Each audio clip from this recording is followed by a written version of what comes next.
Good afternoon, everybody. Will DuPree here in the KXAN live studio, coming to you from Austin, but we wanted to show you this particular news conference from Georgia. There is a very consequential election happening there today. Voters are deciding who will win the 2 U.S. Senate seats.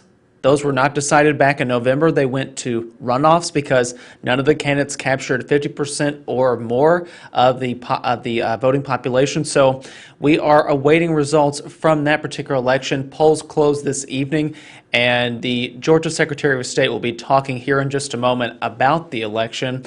He has become a pretty notable figure in the last few days because of a leaked phone call that was shared by his office that involved President Donald Trump. What the Secretary of State there in Georgia has said today is that there have been virtually no waits, no waiting lines, no long lines for voters today, and that's mostly because so many people voted early or mailed in their ballots. In fact, that number is about 3 million. Yes, 3 million people have already voted in the Georgia election or mailed in a ballot. That itself is a record. And we are expecting him, Brad Raffensperger, that's the Georgia Secretary of State, to address that. And he will likely also be talking about accusations that President Trump and other Republican members of the U.S. government and state government. And if you want to take a look there, one of the officials, Gabe Sterling from the Secretary of State's office, has gathered there to talk to reporters in that room. Let's take a listen in Georgia. Do a quick update of where we stand, a couple of these things. I'm going to go over, for those of the two of you that were here earlier, I'm going to go over some of the numbers we had before. So we have the outward bounds of where we stand right now. When we got here this morning, the counties had received and accepted 1,018,382 absentee by mail ballots. And early vote credit for voting we had received is 2,074,994. That gets us to a total of 3,093,376 votes that are in the bank ready to go. The one thing I could tell you about that is it means we are standing here today with a record turnout for a runoff. So out of the gate we have that. Now let's move. I'm going to come back to the military and overseas in a moment because it's in the computer. I'll get through what we have on the sheet right now. Let's move to our equipment questions. We went over what happened in Columbia County this morning. There was LNA done, but apparently it looks like it might have been incomplete logic and accuracy testing. So some precincts were fine. I think that 26 of their, I think it was 46 that were affected by not having what they call an I button, which is a small magnetic key that allows you to turn on the ICP, which is the polling place scanner, so you can open the polling location for scanning. They couldn't do that, so if they couldn't get the poll worker cards to work as well, then they used emergency ballots, put those into the emergency bin, so voting never stopped in these locations. But because of that potential issue having slowed down, they've gone to court for 2 precincts, 2 polling locations for extension. And I almost laugh when it says it's going to extend one from 7 to 701, and they're going to do another one from 7 to 704. The only other court order extension we don't have a reason for it yet, is one in Tift County for 740. We anticipate a couple of other ones that might have opened up late, but we don't have specifics on that yet. There was a rumor of an issue in Gilmer County where they had to ask the people in the courthouse to evacuate for a moment. What we were unclear as to what that was about, and that there was a domestic dispute in the atrium area, I believe, and it was resolved relatively quickly. Had nothing to do with the election, had nothing to do with the other threats we've heard about for the last couple of days. We also have a fake report of power outages in Cobb County. We are in close conjunction with both the EMCs and Georgia Power. There are no power outages currently in Georgia that we're aware of. There was a rumor of one in Cobb. It's not true. Actual equipment issues we've seen today. We've had to swap out 3 ICPs. Those are the polling place scanners. 2 because of a jam, 1 just wasn't scanning properly. The 2 with a jam, 1 was in Douglas, 1 was in Paulding, and the final one that wasn't scanning properly was in Oconee. So that is, of the deployed scanners, that's 0.1%.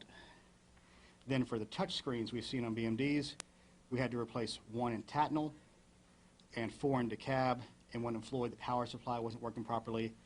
So that's 4 out of about 27,000. So that gets us to 0.02% of the touch screens had to be replaced. Let's see. Now on the military ballots, sorry I keep hanging up on people on your phone, Walter.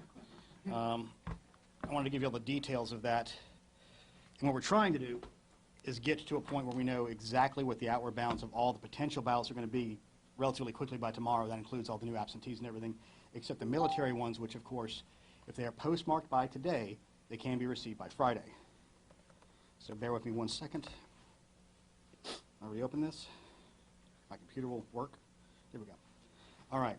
So we have a total of 27,942 UACAVA, which are the military and permanent and temporary overseas voters that are out there. Now I'm going to break this down to 2 subcategories. Of the military, there were 14,260 requests. Of the temporary and permanently overseas, there were 13,682. So far accepted on the military, we have had 4,748 accepted. And of the overseas, permanent or temporary, we had 6,172 accepted. So that means the remaining potentials for those overseas and military are as follows. For the military, there are 9,512 that still could be coming in by Friday. And for the permanent or temporary overseas, that could be 7,510. Gets us to a total of 17,022 that could still be coming in. And let me re-explain for those who remember here from 2 months ago. That is if all of them came in, let me tell you right now, not all of them are going to come in. We know that because they never all come back in. But that is the outward bound we can see for that. We have put out instructions and working with the counties to have them quickly follow the SEB rule we had that they had to begin scanning last week on Monday. The counties followed that rule. The majority of them have caught up to what they had through today. So they can still accept ballots through today. They can empty the drop boxes. They can get their mail today. But those still have to be signature matched and everything. But guess what? There's an election today. So they're going to have till tomorrow morning at noon. We're asking to please get it all in. I anticipate many of them will make it. Some of them may not make it all the way through just because of the volume. And again, as we've said repeatedly, these elections workers and county workers have been beaten into the ground or worked into the ground. They're exhausted. So they're trying to do the best they can on some of these things. So hopefully we'll have those answers relatively quickly. Fulton specifically had 98,000 that had been brought in, and they had gotten through 92,000 last night. They had to still do signature verification on the other 6,000. I know they worked through last night, part of this morning, so I don't know how far they've gotten. They're the largest load, obviously, of those that are out there. So we feel really good that the counties are doing a good job of catching up on this, doing the signature verification in public, and we just put out official election bulletins reminding them they have to do the signature verification in public, reminding them they have to do the ballot processing in public. So with that, I will take any questions y'all might have. We'll go to Justin first, sorry. Any indication, you were planning for 1 million people to turn out today, any indication of what that turnout is looking like? It is a subset of 1 million. So far, we have no, the problem is despite what you might have read, our systems aren't hooked to the internet, so we do not know how many people have come in. So it's anecdotal evidence that we receive. And there's a difference now between, we're used to lines, meaning there's lots of people. But we've actually gotten relatively efficient with putting people through our processes. So if there's not lines, it doesn't mean there's not a high turnout. It just means they're processing people. We do have some lines in some specific areas. In Bon Air in Houston County, there was an hour at lunch. They had a lunchtime rush that came in. We've seen some in Woodstock, there was about an hour. In Paulding County, there's about an hour. In Cobb County, we're seeing 20 to 30-minute lines. In DeKalb this morning, we saw some 20-minute lines, but those seems to have abated. But again, this is mainly anecdotal. We do not have specific ways to get this, so we get some more information the same way y'all would from your friends texting you. Yes, ma'am. Just to clarify, it's Amber Walker, by the way. Amber, say no. Just to clarify that you anticipate about 1 million people to turn out today on election day. Is that what you said? No, we didn't. Some people said that. I said I hope we had a good, healthy turnout. I mean, we could see as low as 600,000. We could see as high as 1.1. We just have no way of knowing. I mean, we've already blown out the turnout record. So no matter what we do, it's going to be a success. So we feel good about that. We would love to see 1 million people vote, because that means that we will have really more than doubled the amount of vote we would have seen in a regular. The previous runoff record was 2.1 million. And that was the Saxby-Chambliss runoff in, don't make me do math at this point, I think it was 2004. So, yeah, so if we did this, we'd be at 4 million or so, which is almost double that. Yeah. You don't think this is a sign, the fact that you guys are having such short wait times in most of these polling stations, you don't see that as a sign as low turnout on election day? It may or may not be, because we're trying to learn this new system and get used to what those kind of things mean, because we are more efficient at getting people through the lines now than we were previously. Because remember, we've eliminated a step. They don't have to fill out certificates, which is generally speaking the longest particular thing. And when the only choke points we've seen are at check-in and potentially at the scanners. And if a poll manager is managing their poll location correctly, you should really only have them at the scanners, because they can watch and see if there's one coming up at the check-in spot, because they can watch and see at the scanners if there's a line building up. They can say, hold on for a second, now let people through. So that could be part of the reason you have a line. So that could mean there is heavy turnout there. But just because there's not heavy turnout, as an example, I had a friend who voted at 7:30 this morning at a Roswell location, and she came out and she was voter number 35 at 7:30, which means they were averaging one person a minute. So that's pretty efficient, and they're doing a pretty good job of getting people through. And if that's the morning rush, it's going to slow down again like we usually see. There's a rush in the morning, slows down that 10, 11 o'clock hour. People go on lunch break, it picks back up again. They're about 1 and lulls back down again. People start leaving work around 4 and it starts kicking back up again. So we have no way of knowing what voter behavior is going to be on this one. We do know that there are several of our large counties that had already reached over 80% of their turnout for the November election. Fulton, DeKalb being the two largest ones that did that. But again, we don't know what voter behavior is going to show on this. We hope people will go out and vote. And again, we want to reiterate, don't self-suppress your vote if you feel like it's not going to count. If you care about who wins these elections, one way or the other, please turn out and vote. As you've seen, we have relatively short lines in most places, so that it should be easy for you. Who else? Yeah, Mark. Talked about wait times and turnout. They're kind of connected. Your line management tool, I believe, is showing 1 minute waits. One point of confusion is, I'm getting the question, well, if you know how long the line is, why don't you know what the turnout is? Can you explain how those systems work? Well, the line management in this particular case, too, is not as robust as it was in the November general election. We do not have as many techs who we can control and say, hey, do this. We're still sort of in a test module to kind of see how this all works. And what it is there's an app with a human being who's going and walking around going and asking the poll manager, how long is the wait? About 10 minutes. Okay, they're putting in, or they're giving a person you take this note, and they make note of the time, and then when they get there, they make note of the time again, and then they put in that's that much time. Has nothing to do with the check-ins on the machines themselves, because as we've made clear, they are not connected to the internet, so we can't know turnout at the same time. They're two separate and apart systems. Okay, yes. I have two questions. Caroline Kenny from CNN. First, can you... Wait, you got two people in the room? Yeah, Is that fair? A few. What do you think, is your hometown or something? Can you give us the latest number of outstanding absentee ballots? I can, actually. But while I'm looking that up, I'll take another question. Okay, the other question was, do you guys definitely plan on counting tomorrow? Remember, the counties count. Oh, But we anticipate the results to continue to come in, especially on the absentee by mail that came in today. So we don't know the outward bound of that. That's what I was trying to say. We're trying to get them to check them all in so we all know what the final number is, because we saw confusion based on that because people didn't understand. The people are still voting. No, they're just finally getting around to getting the signature match and making sure, yes, this is an accepted ballot, and they have time to do that. So bear with me a moment while I open one of the 9,000 spreadsheets, and I keep on turning down people. You're going to be very popular, Walter, when you get back your phone. Let's see. Sorry. So while you do that, because I'm with Caroline. Yes. Do you have an estimate as to how long it'll take to get the results? No. I mean, we're going to start getting results on tonight. We're going to get the biggest bulk of them. Like we did last night, it depends on the margin. When you're going to get a final outcome, we will know the outstanding number of ballots. If I'm a betting person, which I'm not, I would say it's going to be a couple of days because I anticipate it'll be a close race one way or the other for probably all three of these seats, because most of these people are going to vote straight party one way and straight party another way from the polling that we've seen. So a couple of days before we can start seeing the final numbers. Yes. Again, as best as we can tell. If it's a blowout, who knows? Let's see.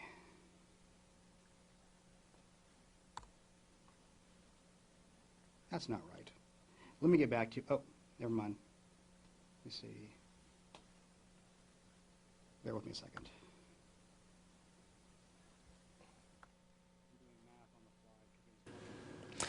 Once again, you're watching Gabriel Sterling with the Georgia Secretary of State's office taking questions about voting ending today in the 2 U.S. Senate runoff races in that state. Let's take a listen once again. We don't have 500,000 that are still out, I don't think. Let's see. I know this is exciting television for everybody. Let's see.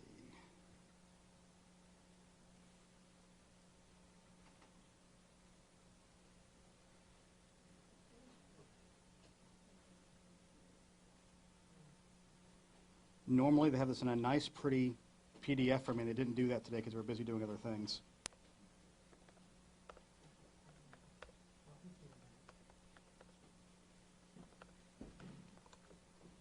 $306,855 is what we still have out. And when, sorry to mention this, but when can you accept them until tonight at 7 p.m.? The cutoff is 7 o'clock tonight. Okay. That includes drop boxes that have to be locked by 7 o'clock tonight, so that's considered accepted at that point. And that's just getting them in. They still have to go through signature match. Unless, remember, if there's a signature issue, the voter has up to 3 days to cure that ballot. And again, there will be teams of Republicans and Democrats running around the state getting those last ballots cured. The other thing that can happen is on provisional ballots, those can be verified through Friday on those that need to be verified. All right, what else? Yeah, Mark. Tonight, when we get to vote counting, everybody's going to be watching votes come in. Will early votes be counted first, generally speaking, since those are already in the bag, and then we'll get elected? It depends on how the counties choose to do their work today. Some counties are going to take the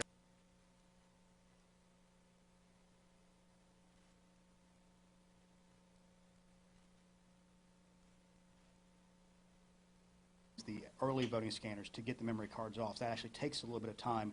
Some of them are going to be doing the mail-in first. Some will be doing the absentee in person first. But again, it's up to the county. We have encouraged them to get their mail-in voting quickly because I think that was one of the things that caused major confusion in November. Mara, anybody else? Yes. Sorry. She hadn't had one yet. Paolo with 11 Alive. Hey. Did you expect today to really have that record turnout? I mean, what was it like to kind of go through this today? Okay. Every one of these elections has been different and had their own new sets of ways of making things seem crazier, you know? So today has been relatively light. It's been sort of calm downstairs. I mean, the biggest things we had to deal with more are rumors, like, you know, the rumor of a closure, the rumor of a bomb scare that was actually a domestic incident, you know? So everybody's kind of on edge for some of these things. But in general, it's been steady as she goes. Like I said, we had 0.02% of touchscreens have a problem, 0.1% of scanners. You know, our biggest issues are kind of like when a plane takes off and lands are your two biggest things. We took off this morning, we didn't really have any poll pad issues other than a few user errors in some of those cases where like the encoder wasn't quite in exactly right and you had to wiggle it a little bit, kind of like, you know, when your iPhone gets older and you have to wiggle the cord so it starts to charge, that kind of thing. But in general, we haven't seen anything be too over the top crazy, which is good. We want steady, but we want to see that the people who want to cast their vote, that their votes are going to count and they turn out to vote today. Amar? About Columbia County. Mhm. So some of the precincts there may extend their. Well, two of them will. One until 7:01 and the other one until 7:04, Okay, and this which is, again feels a little ridiculous to say. And because who went to court over this? The county did. The county themselves. Mhm. Um, Because they can't keep it open themselves. They have to get by the county themselves. They don't have. The only way you can go past what the state law says is to get a court order. The county felt, okay, we were a minute late starting. Let's add that minute to the back. We were 4 minutes late starting. Let's add that 4 minutes to the back. Because of the issues with scanners. Correct. Machines. Yes. Okay. And there'll be a couple of other precincts and polling locations around the state that happens with. Like I said, Tift County has one at 7:40. And as we get further in the day, we keep collecting those court orders in, and we'll have a full list by the end of the night. Heard a few complaints about people not being let off work to vote, if that's something your office has heard, and Georgia law does contain some provisions allowing people to be off. We have cited people to that specific law. It's not that anybody can take off for 2 hours to go do this. Your hours have to cover the times you wouldn't be able to do. It's a 12-hour shift, basically. You have to have time within that to do. I'm not a lawyer, but I'm giving you the basics as a layman. If you work from 9 to 5, they don't have to give you time off because you have 2 hours at the beginning and 2 hours at the end. So that kind of thing doesn't happen. But say you work a 12-hour manufacturing shift, they do have to give you those 2 hours to go do it.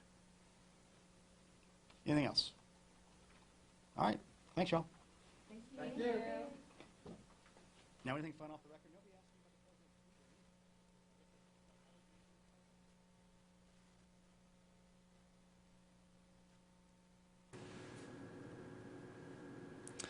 the Well, DuPree here again in the KXAN live studio. We appreciate you joining us to hear from Gabriel Sterling, who works for the Georgia Secretary of State's office. That state, of course, is locked in. A lot of people are watching what happens in these 2 U.S. Senate runoffs. I want to show you the candidates really quickly before we go. If you take a look here, these are the 2 incumbents, Republican Senators Kelly Loeffler and David Perdue. There you see these again are the Republican incumbents hoping to hold on to their seats today, but they are challenged right now. Ms. Loeffler by Raphael Warnock, who is on the left, and Senator Perdue facing John Ossoff, who is there on the right. These are the 2 Democrats who are hoping to unseat those Republican incumbents. So we will see by the end of the night, hopefully.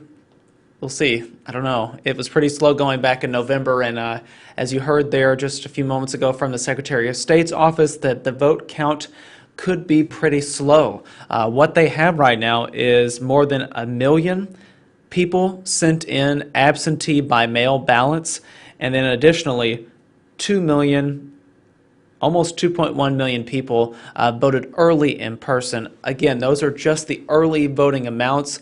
Voting still is happening today. There's a few hours left there, so if you know anybody who lives in Georgia, any relatives out there, sisters, brothers, loved ones, friends, tell them to go vote because they still have time. No matter what side they're on, it's important to go and do that.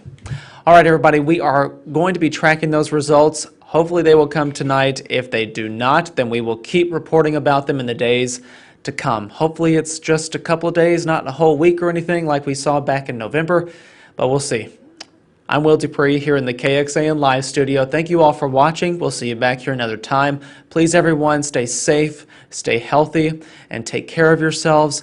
If you'd like some additional reporting about the situation with COVID-19 and hospitalizations here in the Austin area, there is new information out there. It's on our website, KXAN.com. See you later.